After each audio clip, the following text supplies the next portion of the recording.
الله اعلم. خدای ورو سوال کړی دی چې په دې باندې ما پوهه کړه چې اوقات النهي کم یو دي. اوقات النهي یعنی کم وخت چې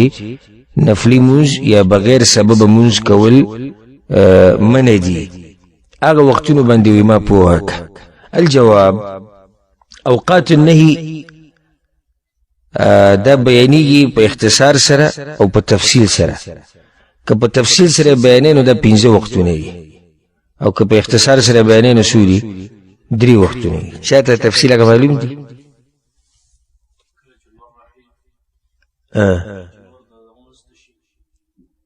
اسمان منځ شو کړی طارق صاحب چې کوم دا جواب صحیح ده، خو د تعبیر کې صحیح کړی. 3 ټیمه مختصر چیز ذکر کې او 5 چې تفصیلی، او دا خو مسلمان د پاره دا مسله هم کنه، صرف زما د پاره هم یا مولیانو د پاره. د منځ مسله ټول تر راځي.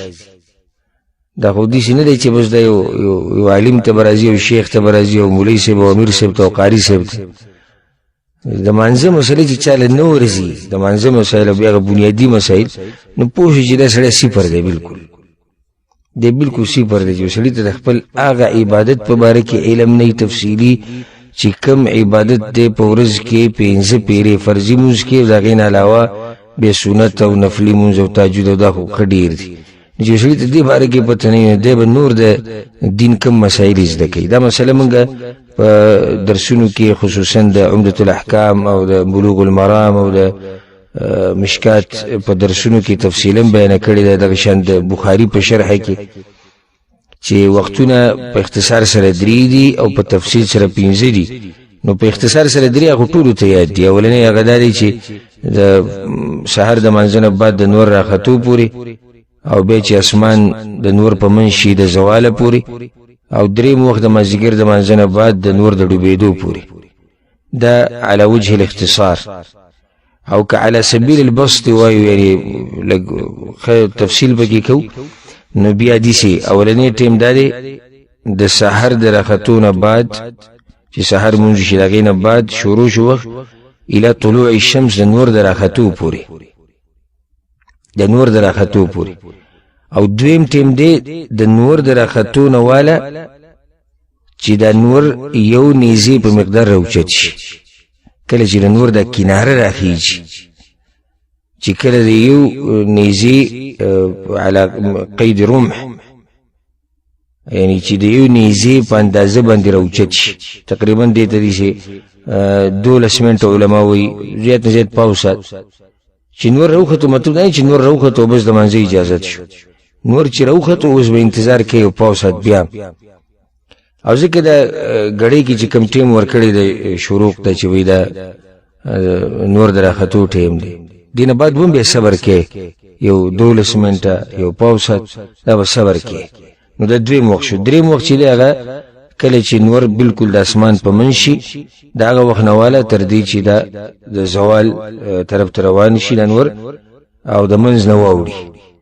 3 وخت چې هغه سلورم وخت هغه د نور د مازیګر د منځنه بعد والا د نور د ډوبېدو پوری. او 5م وخت چې دی نو هغه کله چې د نور ډوبېدو کې شروع شي، د 5م وخت دی نور د ډوبېدو پوری. خو بیا 5م وخت هغه دی چې کله بالکل د نور په ډوبېدو شي، نو د 5م وخت شو.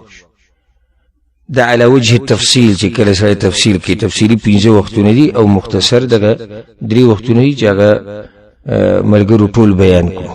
او په دې باندې دلایل دي الحمدلله. موږ سره د ځان نه خبره نه کو چې بس موږ د ځان نه خبره وکړو دا دي سی دا وختونه نه. حدیث کې راځي په صحیح بخاری صحیح مسلم کې دا حدیث دی د عبد الله بن عباس رضی الله عنهما وی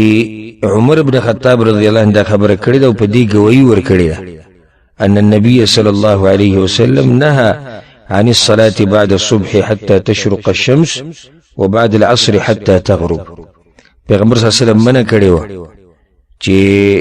د سحر د مانځنه بعد به موږ نه کوي تر دې چې نور راوخیږي، او د مازیګر د مانځنه بعد د مانځنه منع کړی و تر دې چې د نور ډوب شي. په بل حدیث کې راځي د صحیح بخاری صحیح مسلم کې د عبد الله بن عمر پیغمبر صلی الله علیه وسلم وی اذا طلع حاجب الشمس فأخر الصلاة حتى ترتفع کله چې د نور د کناره راوخیږي هغه تفصیلی وختونو کې د دوه زیاتی کله چې د نور کناره راوخیږي نو صبر وکې لمونځ بنه کې حتى ترتفع تر دې چې د نور پوره راختلې نه بره واذا غاب حاجب الشمس وكله چې نور یو کناره ډوب شي د معنی چې نور ډوب شو بس ختم نه صبر وکې مونږ بنه کې فاخر الصلاه حتى تغيب نو مونږ وس لیټ کا یا پریدا یا ورستوي کا تر دې چې نور شي پوره ډوب شي دا دوه وختونه دي او چې دې دې پېژه سحر منځنه بعد تر د اشراق پورې او بیا د نور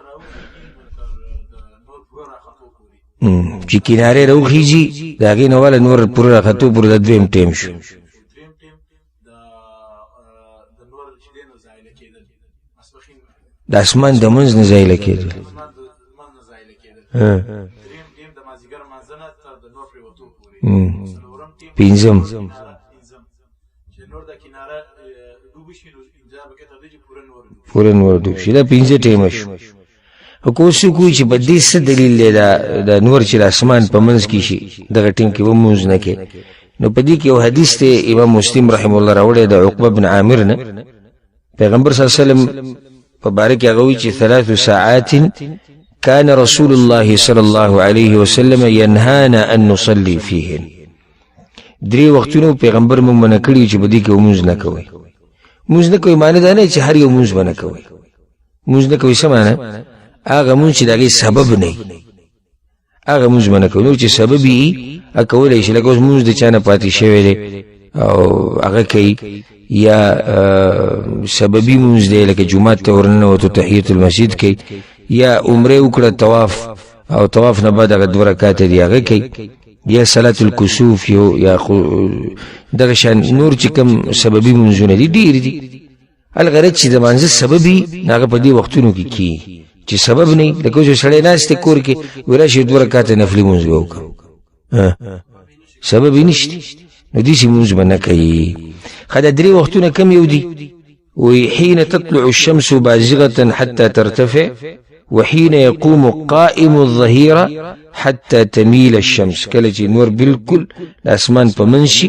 دا وخت نو ولده مایل کېدو پوری پیغمبر صلی الله علیه وسلم منع کړی دا دلیل دی چې د دې لپاره دی چې کله نور د اسمان په منشي نو دغه ټیم کې وموز نه کی او بیا نور د ډوبېدو د مسلې ذکر کړی نو دا 15 وختونه علی وجه التفصیل دي او که اختصار سره ذکر کړي نو څو وختونه دي 3 وختونه دي والله اعلم